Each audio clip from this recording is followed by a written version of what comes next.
Hello all, welcome to our channel All We Experience. This video is about the Amazon Prime's new series of this week, Lord of the Rings, Rings of Power. This is a novel written by J.R.R. Tolkien as a prequel of the Lord of the Rings film franchise. A new episode is released every week from 1st September. Please check the chapters below to scroll to the part you wish to see. This story is set to 1000 years before the evolution of The Hobbit and The Lord of the Rings. So what happens in the first and second episode? Is the ring as shiny as the franchise? Let's get into the series. Season 1, Episode 1 and 2. The series shows the stories happening across different geography such as Forodwaith, that's the cold mountains, Rovanian, Linden, places of the earths, the Southlands, Horden, and Khazad-dûm, the places of the dwarves, and much more. Let's get a brief intro of the important characters of this series so that it might be easy for people who were unable to watch the first two episodes. Galadriel, a familiar name. Yes, that's right, the one from the Lord of the Rings. She's a legendary elven warrior and the commander of northern armies.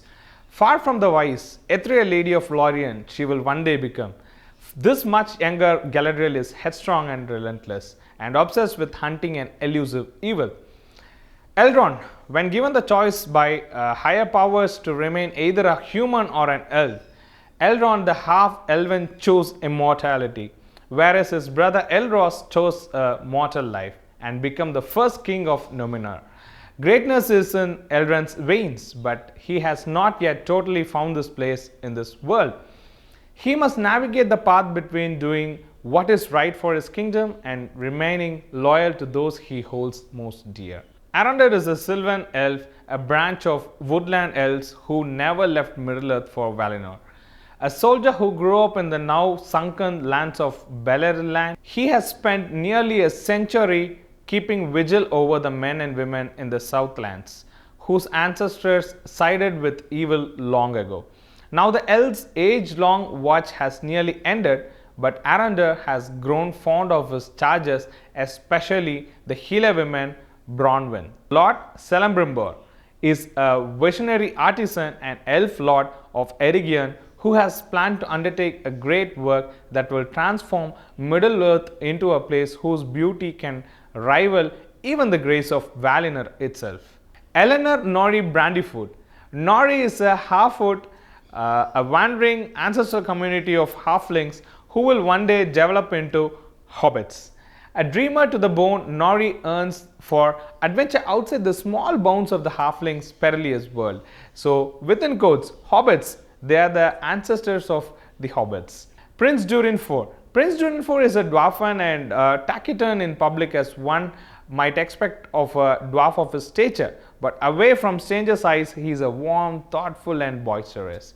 As heir to the throne of Khazad-dûm, he looks ahead to a time when he can make his mark on the world. So now I'm just giving a brief of the Lord of the Rings. As you all know, the future of civilization rests in the fate of One Ring, which has been lost for centuries. Powerful forces are unrelenting in their search for it, but fate has placed it in the hands of young hobbit named Frodo Baggins, who inherits the ring and steps into legend. So a daunting task lies ahead for Frodo when he becomes the ring bearer. So to destroy the One Ring in the fires of Mount Doom where it was forged. So that was the one-liner of the Lord of the Rings. Let's see the premise of this Lord of the Rings, Rings of Power. Rings of Power. Set thousands of years before the events of The Hobbit and The Lord of the Rings, the series is based on author J.R.R. Tolkien's history of Middle-earth.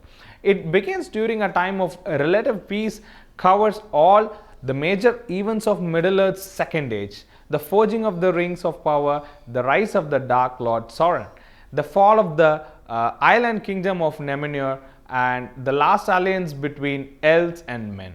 So these events takes place over thousands of years in Tolkien's original stories but are condensed for this series. So this is the brief story about the Rings of Power. I don't want to talk much about the plot or reveal more of the surprises. So the premise of this series is lit and very interesting. The making is as grand as the Lord of the Rings movies, and in no way it disappoints us. Be it our favorite Hobbit's ancestors Harfoots or the ancestral dwarf kingdom, it was a bliss to watch them.